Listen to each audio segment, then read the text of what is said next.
Добрый вечер. Вы смотрите программу «Якутия Лайв». С вами Ирина Ефимова. Общественно-политическая жизнь якутян во многом зависит от их активности. И для того, чтобы реализовать свой потенциал, воплотить в жизнь самые смелые задумки, или построить карьеру, многие выбирают путь работы в составе партии. У каждого есть возможность выбрать идеологию по душе. В Якутии действуют 16 региональных отделений разных партий. И сегодня у нас в гостях руководитель регионального исполкома партии «Единая Россия» Руслан Платонов. Добрый вечер, Руслан. Добрый вечер, Ирина. Добрый вечер, уважаемые телезрители. Ну, сначала хочу поздравить со значением, потому что в таком качестве мы в первый раз встречаемся. Спасибо. Ты руководил департаментом местного самоуправления. Я тебя помню еще... округе города Якутска. Да, управа Гагаринского округа города Якутска. Вот. Ну, какие задачи теперь сегодня перед вами стоят? Ну, это, наверное, первый вопрос, который я сам себе задал в начале работы.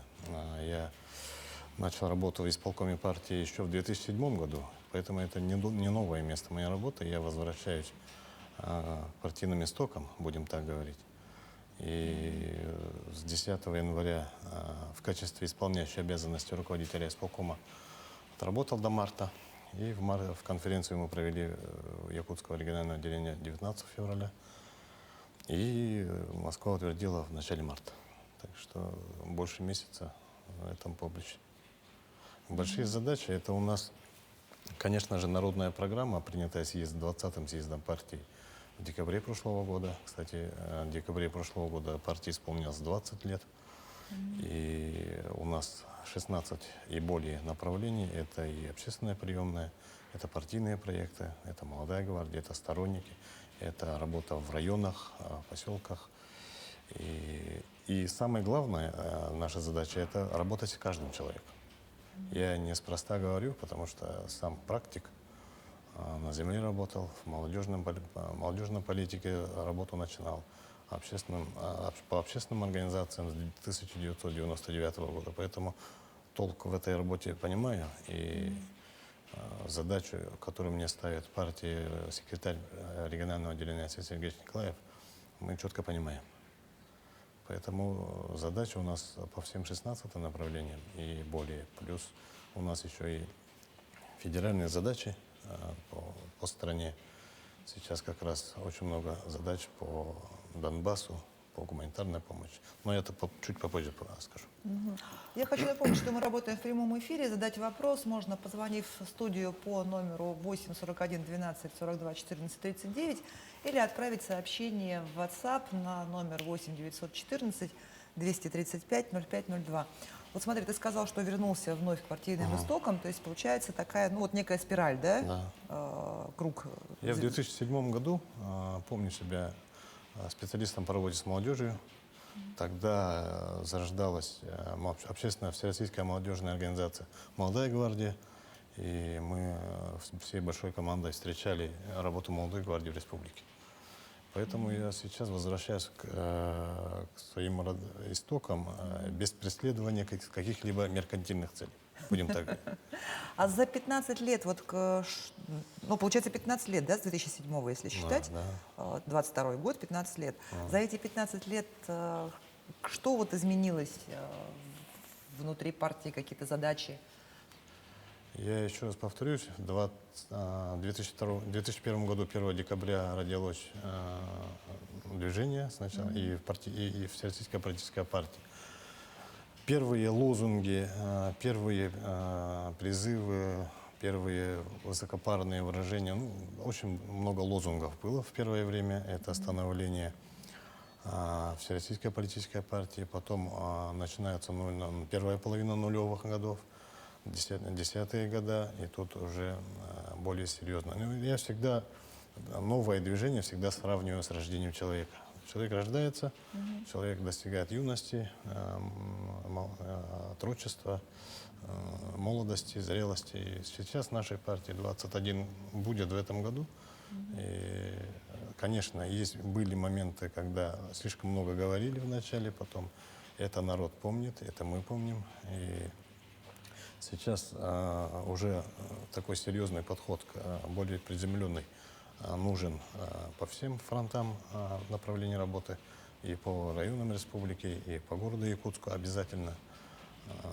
Ну и по всей стране сейчас идет осмысление той работы, которая велась в течение 20 лет, где были допущены какие-то серьезные ошибки, надо признавать, и всегда надо признавать и устранять эти ошибки, предлагать альтернативные хорошие решения для улучшения качества жизни граждан. Ну вот смотри, ты сравнил с человеком, да, взросление, зрелость, но потом же наступает у человека это все-таки старость и смерть. Ну, И политическое движение тоже тогда, получается, имеет свое ну, в начало и историческом конец. отрезке времени это займет большое количество времени.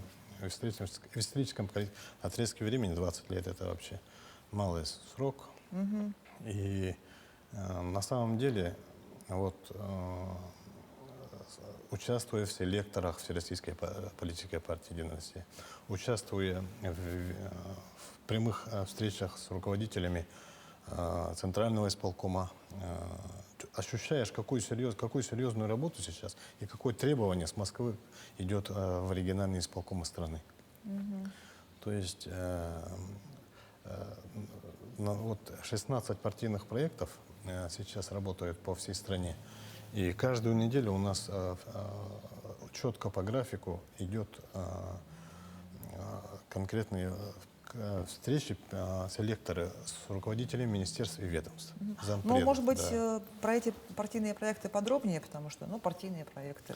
Давайте объясним зрителям, что такое партийные проекты. 15 партийных проектов – это направленные на все отрасли жизни, начиная с экологии, заканчивая крепкой семьей, экологией, предпринимательством. Все у нас в открытом доступе на сайте есть. На проведенном последнем Генсовете партии добавилось еще 3 новых проекта. Это животный мир, это зеленая экономика и предпринимательство. А как вот эти вот партийные проекты коррелируют с национальными проектами? Потому что я вот, ну, помню, что был партийный проект, например, дороги, да, Это 204 новые дороги Единой 204. России. Потом появился, или не потом, появился национальный проект. Майские указы, 204 указ президента с 7 мая 2018 года. Это, прежде всего, это инициированные партией «Единая Россия» в Государственной Думе проекты, которые стали сейчас национальными проектами страны и, естественно, коррелируются они самым прямым образом. То есть То, что начиналось как партийный проект, да, но это со стороны правительства особый контроль, но со стороны партий тоже мы усиливаем, форсируем эту работу и больше привлекаем общественности и сторонников этих проектов, потому что не только правительство, министры, ведомства должны заниматься, но и контролировать должны и общенародный фронт, и общественники регионов. Обязательно, как же без этого-то? То есть, получается, нацпроекты — это как продолжение партийных проектов, да? Если вот грубо сказать. Национальные проекты — это флагманские проекты, основные дирижабли, которые сейчас идут по нашему фону политическому, а партийные проекты — это усиливающие драйверы. Вот так я могу ответить. Всё, теперь понятно. А вот как вы считаете, в чем причина успеха партии? Вот, почему она пользуется спросом? Потому что это партия власти просто, и можно с ее помощью карьеру там выстроить? Или другие какие-то есть Насчет причины? успеха я воздержусь. Насчет успеха я воздержусь. Потому что это постоянная, кропотливая работа межсезонье. Я сейчас считаю так. Мы в межсезонье должны, ну и сейчас работаем, не от выборов к выборам, а постоянно вести эти партийные проекты у нас на местах, в местных отделениях, в районах республики, в селах республики. Благо у нас все активисты, понимающие те стремления, которые нам задает партия, люди, школы, учителя, общественники на местах хорошо это схватывают и действительно понимают нужность и важность этих проектов. И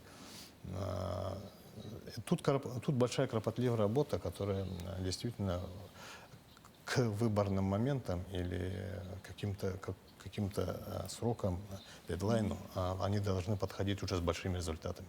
Просто так лозунгами, я еще раз говорю, просто так лозунгами говорить время ушло.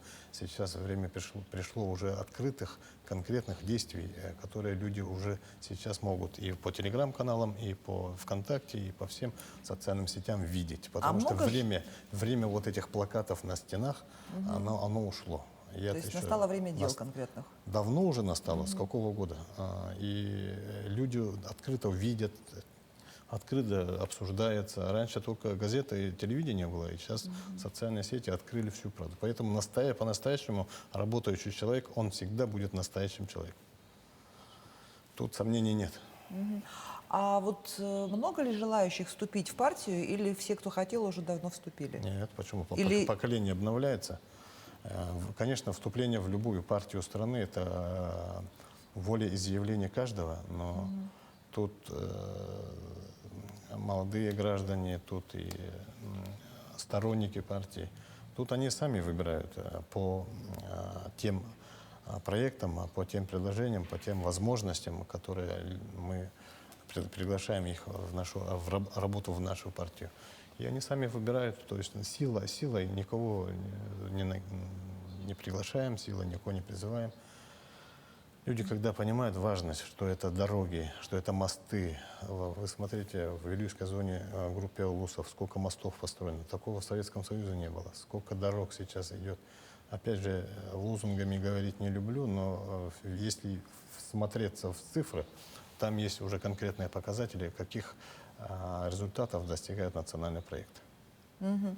Хочу, чтобы вы прокомментировали скандал с депутатом Илтумын от вашей фракции Павлом Ксенофонтовым, который назвал одного из пользователей Telegram непечатным словом, которое я не могу в эфире. Да. Но считаете ли вы достаточной мерой профилактическую беседу?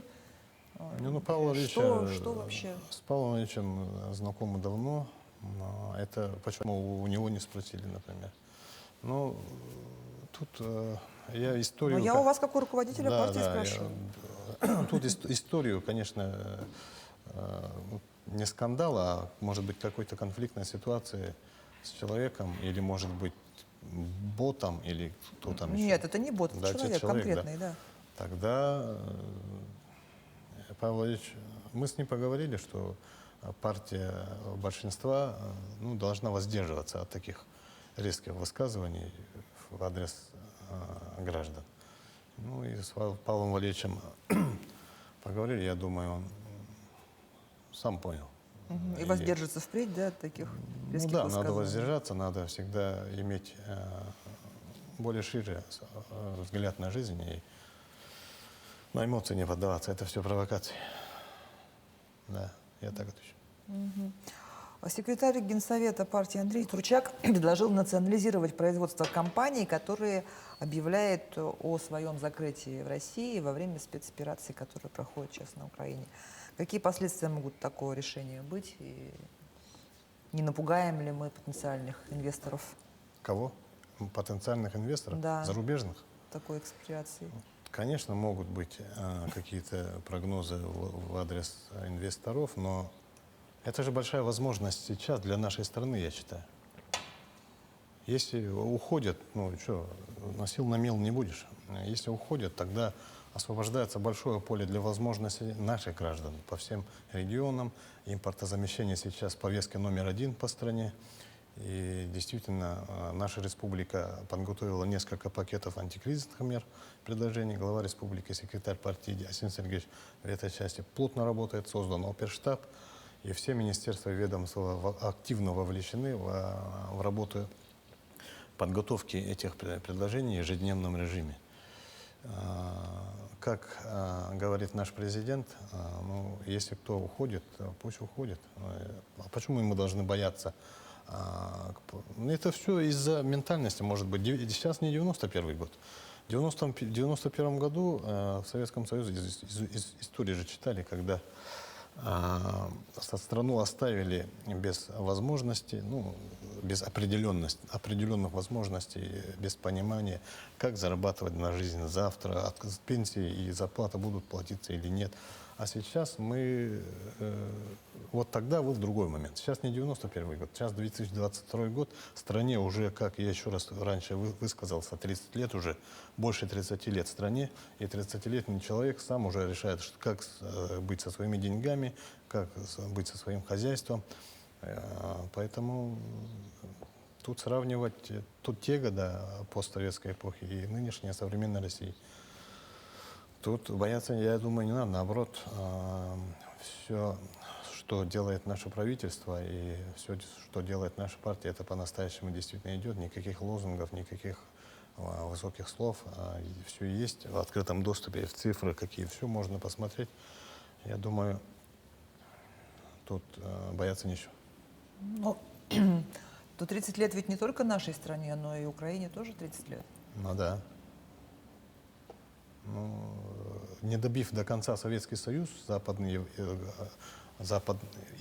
коллективный Запад, с всякими, по телевизору видите, по новостях читаете, в других каналах видите, не добив до конца Советский Союз, она пытается антироссию создать в Восточной Европе, это всем понятно.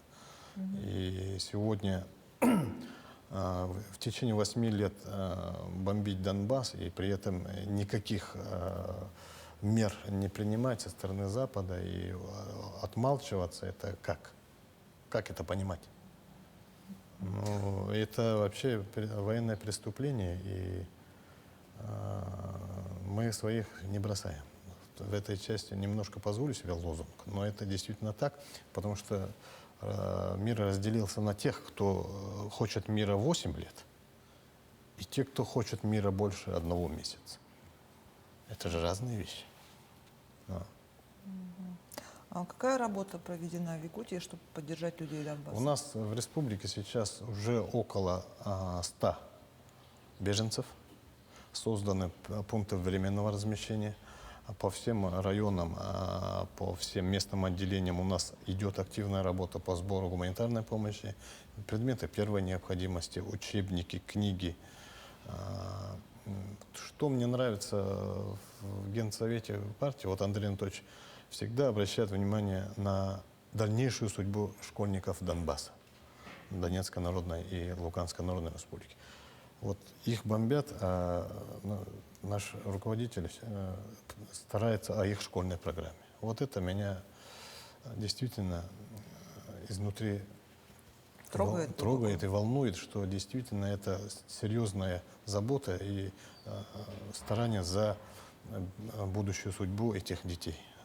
Потому что сейчас более 100 тысяч, в цифрах я могу ошибаться, но очень много. 18 февраля и 24 февраля – это цифры, которые навсегда уже вбились в память нашу, которые разделили современную историю на до и после. Когда началось движение беженцев 18 февраля и началась специальная военная операция по освобождению, по демилитаризации и по денацификации Украины. Но ведь беженцы начали появляться еще и раньше.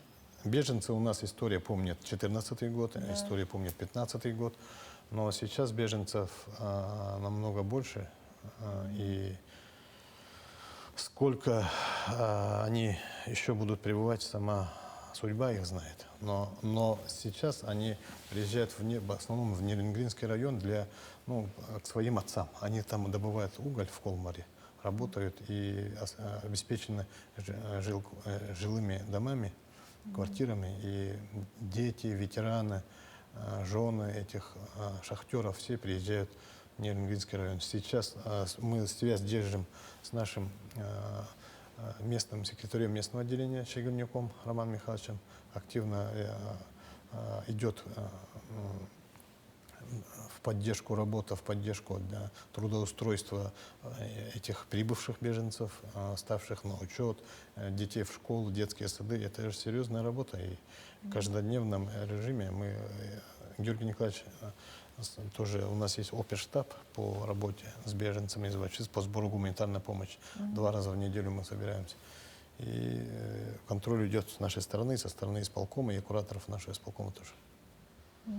То есть, получается, вот эти вот вахтовики уже становятся не вахтовиками, а к ним приезжают семьи, которые Семьи, да, семьи, которые здесь уже будут здесь жить. продолжают уже свою жизнь, трудоустраиваются, записываются в школы, детские сады. И То есть это полноценные новые прибывшие. там и беременные, там и новорожденные дети, там и бабушки, там и ветераны, очень много их, больше 100 человек. Сейчас уже Якутск и Ленский район уже добавились к Нерюнгринскому. Поэтому у нас, в принципе, созданы пункты размещения на несколько тысяч человек, поэтому в этой части тоже работа со стороны Единой России и исполкома четко ведется. Я слышала, что волонтеры Единой России поехали на Донбасс восстанавливать инфраструктуру. Есть ли там представители Якутии? Давай начнем так. Как только началась специальная военная операция, это 24-е, до этого, когда беженцы стали прибывать с 20-х чисел февраля в Ростовскую область, Нижегородскую, Белгородскую область, там уже были сформированы отряды из добровольцев, волонтеров Молодой гвардии Единой России. Большая армия, большой пул добровольцев, волонтеров выехали со всех 26 регионов европейской части страны. И по всем регионам тоже мы собрали желающих, но сейчас пока Якутия далеко все-таки, но гуманитарную помощь мы отправляем и машиной с Москвы, и несколько тонн гуманитарной помощи мы при поддержке авиакомпании Якутия 20 чисел марта тоже отправляли. И волонтеры действительно сегодня наши, если так посчитать. Вчера Василий Анатольевич Попов, руководитель Молодой гвардии Якутии, и Василий Уваров, активист, они выехали на Донбасс именно под Мариуполь. И сейчас общая страновая повестка. Донбасс, возвращаться к мирной жизни пока рано об этом говорить, но наши молодогвардейцы готовы и сейчас выехали для того, чтобы посмотреть, как, что. И Василий Анатольевич приедет и расскажет. А вот гуманитарная Связь помощь, держим. которую вы собирали, там что? Там туалетные бумаги, предметы первой необходимости, полотенца, постельное белье, футболки, зубные, ну все необходимое, мыло, порошки. Но по информации Центрального исполкома выявили одну деталь, там нужны, оказывается, гладильные доски, утюги, вот такие. То есть на несколько тысяч тонн наша центральный исполком собрал в этих регионах Воронежской, Нижегородской, Белгородской и Ростовской областях. Несколько тысяч тонн для беженцев уже собрали, но не хватает вот этих элементарных утюгов, сушилок и гладилок. Вот такие вещи, если так подумать, да, действительно, мы должны в следующих партиях должны уже думать об этом. Или с Москвы закупаться, чтобы быстро было. Ну вот, кстати, следующий вопрос, который возникает невольно. То есть имеет ли смысл туалетную бумагу, грубо говоря, в Якутии закупать, Нет, мы отправлять закупаем туда? с Москвы. Закупаете там, да? С Москвы закупаем, да. Секретарь местного регионального отделения Арсений Сергеевич и постоянное представительство республики в Москве, они тоже на месте же не сидят.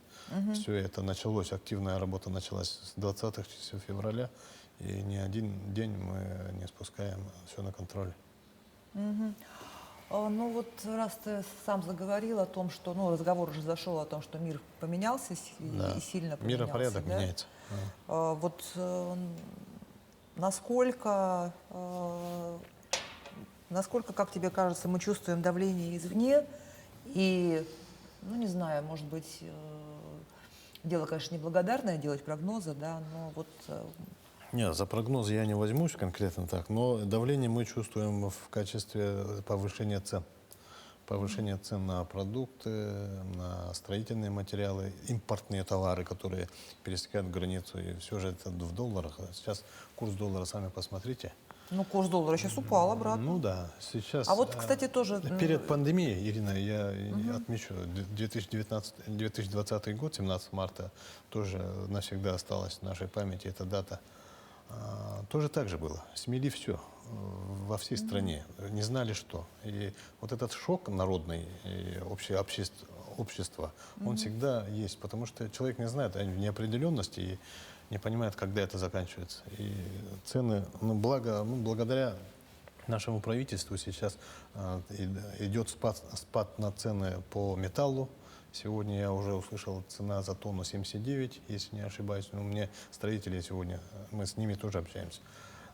И то, что производится внутри страны, должно оставаться неизменным, но цена. То есть спекулятивные такие моменты, пользуясь общим хаосом, нельзя, не хаос, а непонятным, неопределенной ситуации, нельзя повышать цены внутри своей страны.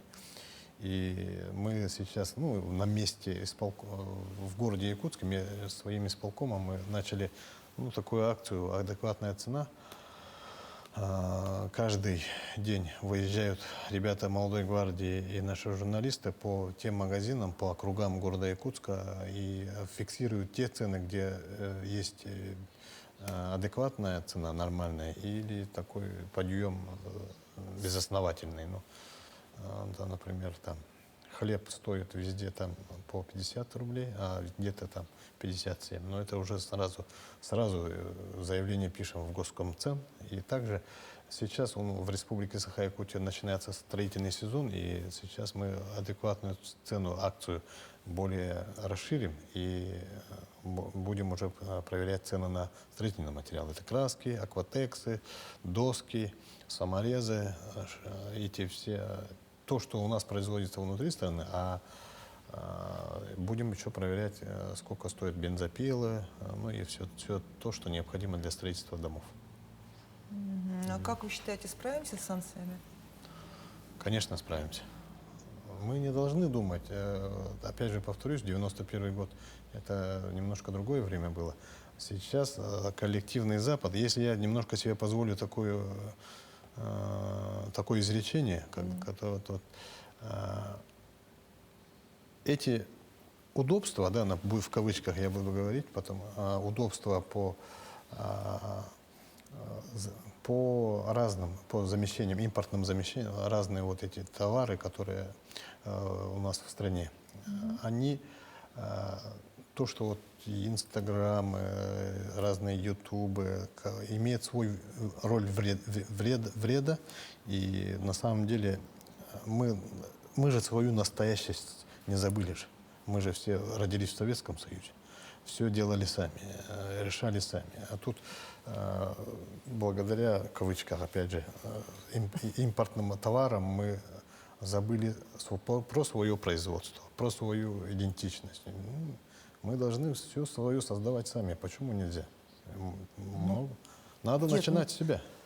Как? Сейчас же мир глобализован. Глобализован, Весь да. мир пользуется айфонами. Но это большая возможность немножко для осмысления себя, я считаю. Например, Сахат Илыгар Билигин YouTube, Охсутолахан, Джонму Цергевит Бартин Билядрол. YouTube сейчас со своими мультиками вообще несет большой вред подрастающему поколению. Вот посмотрите, 3-летние дети, 5-летние дети, все на русском говорят. Так на Ютубе не только... Есть якутские мультики на Ютубе. Соглашусь. Но для маленьких народов эта глобализация несет свой вред. У НВК Саха есть детский канал на Ютубе, там детский контент на Саха-Тыла. Ссылку отправите, посмотрим. Отправлю обязательно. Спасибо. Поэтому, мне кажется, зло это, это же инструмент. Сам инструмент не может быть злом.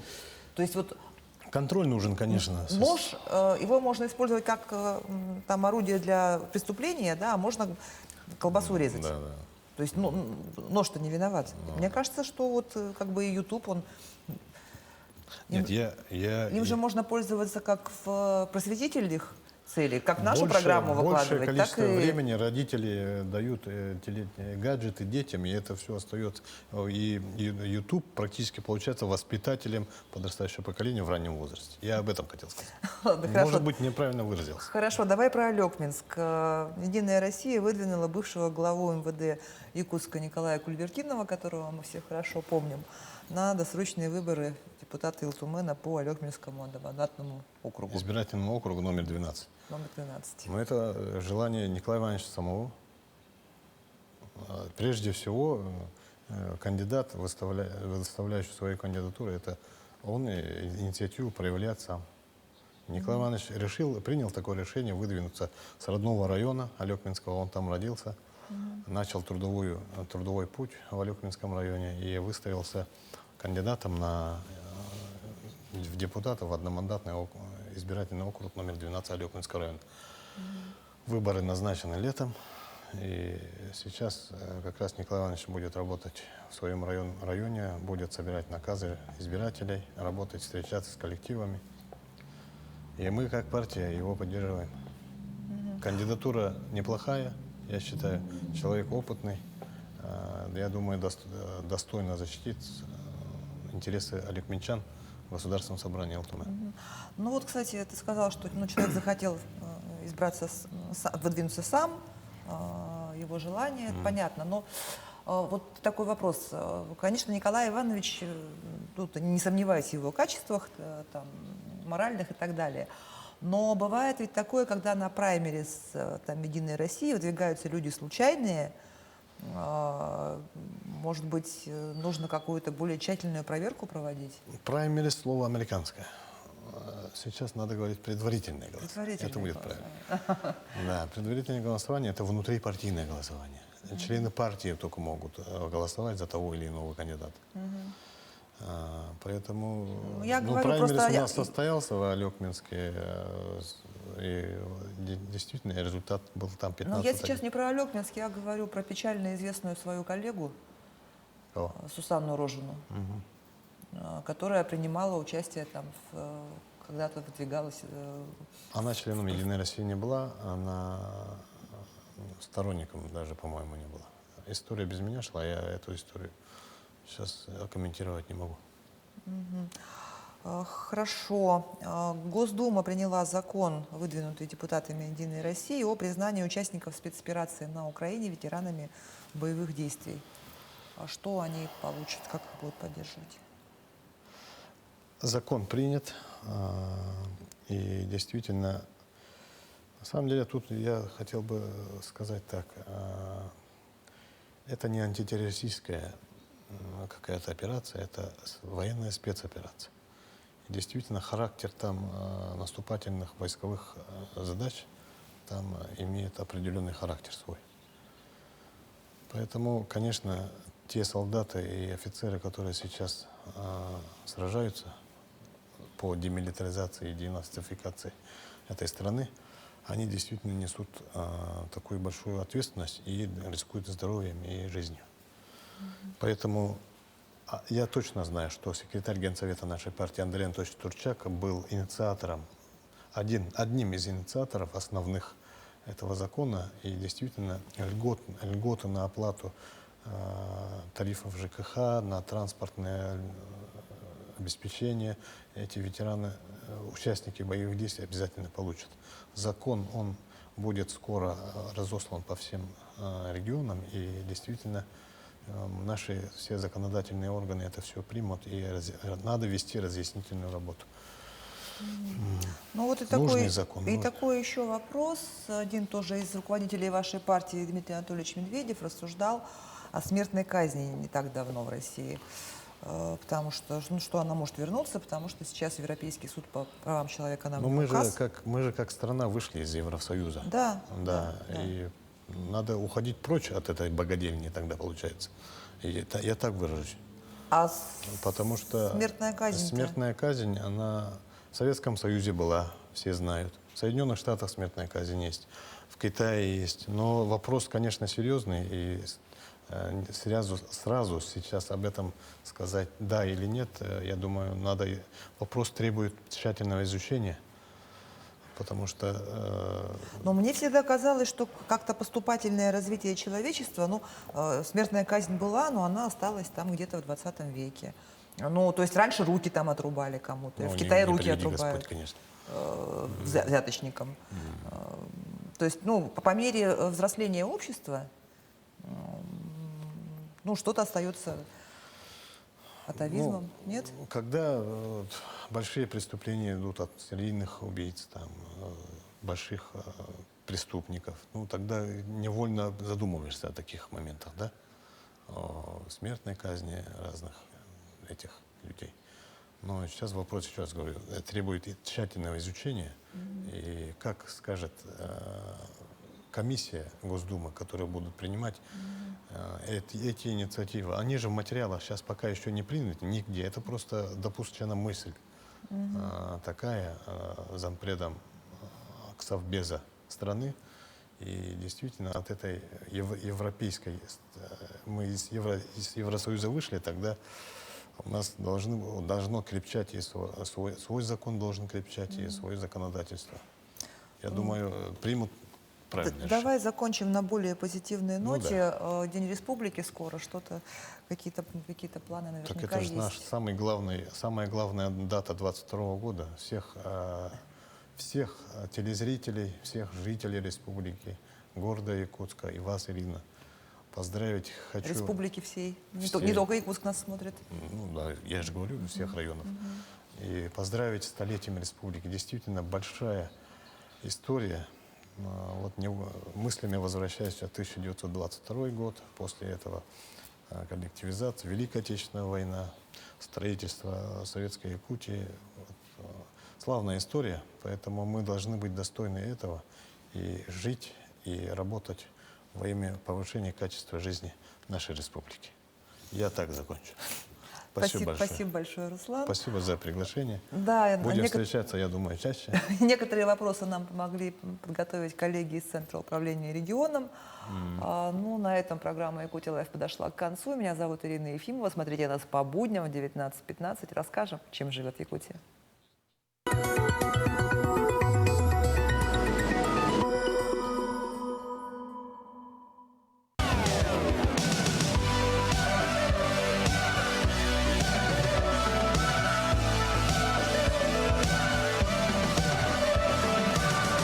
Джинса с нами теплее.